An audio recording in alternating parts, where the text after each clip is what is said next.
Good evening. We present the news summary. 3 new classes have been added to the School of the Exceptional Child. The block housing the classes was officially opened today as part of activities to commemorate the 30th anniversary of the school. The extension will provide more space to implement the new teaching and learning program promoting inclusivity. The director of the School of the Exceptional Child, Marie-Mé Léon, noted that the school will be renamed soon. It will be called the Adaptive Learning Center. This new facility will provide the much-needed space to the implementation of our expanding programs and accommodate our growing student body.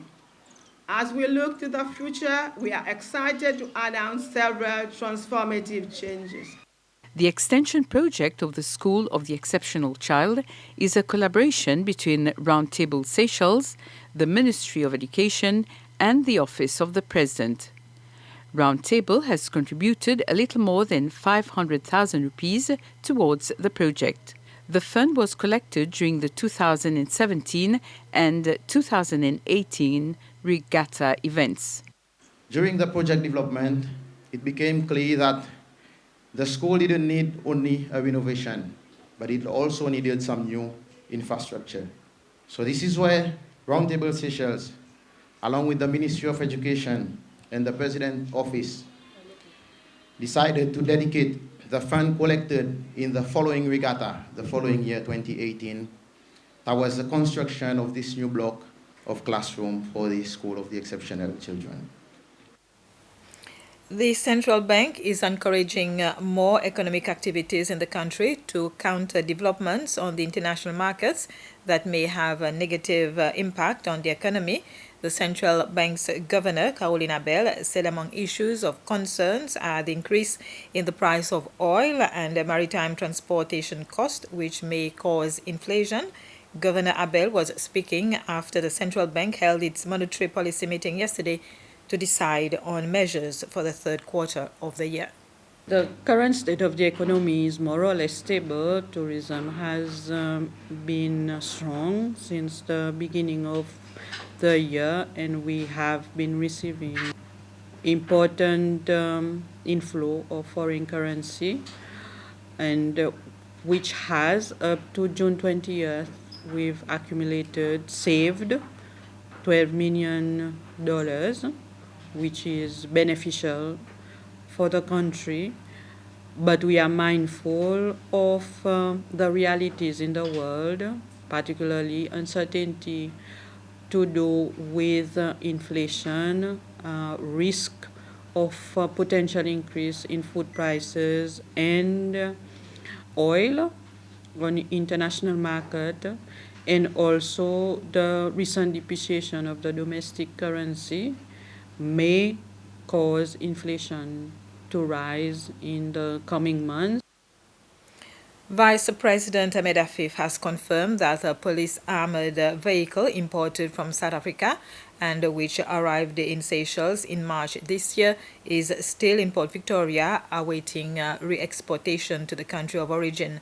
Vice President Affif was answering a private notice question from the leader of the opposition, Sébastien Pillet. The RJ-12, also known as Nyala, is a recon vehicle dating back 31 years ago. According to VP Affif, the vehicle, which cost over 1.8 South African rand, was ordered in 2019 under the previous government. He said that it will be sent back as it does not meet the required specification and it is also not in good condition. The Minister for Lands and Housing, Billy Rangasamy, said every effort is being made to ensure that residents of PMC flats are secure in their homes. Minister Rangasamy made the statement during question time in the National Assembly this morning. In answer to a question from the MNA for Beauvallon on the possibility of installing an apartment intercom system in PMC residence, the minister said this option, like others, have been considered. However, Minister Rangasamy said vandalism means the system could not possibly work effectively. President Ramkalawan met with the outgoing managing director of MCB Seychelles, Ben Jackson, and the incoming managing director, Desiree Leo, at State House earlier today. They were accompanied by the head of business banking, Dominique Provençal. The visit was to show appreciation towards the 16 years that Mr. Jackson had served in the position as the MCB managing director here in Seychelles. The president expressed his satisfaction towards the services MCB offers and also shared new ideas to better serve the clients. The Office of the Attorney General and the Judiciary joined 15 students in a mock court sitting. The students were given a scenario and had to choose who was to be the judge, prosecutors, the defense, court interpreter, and court orderly. The case was heard in a juvenile court because the accused and defendant were both minors. In the end, the judge ruled the charges to be dismissed as the prosecution did not present enough evidence.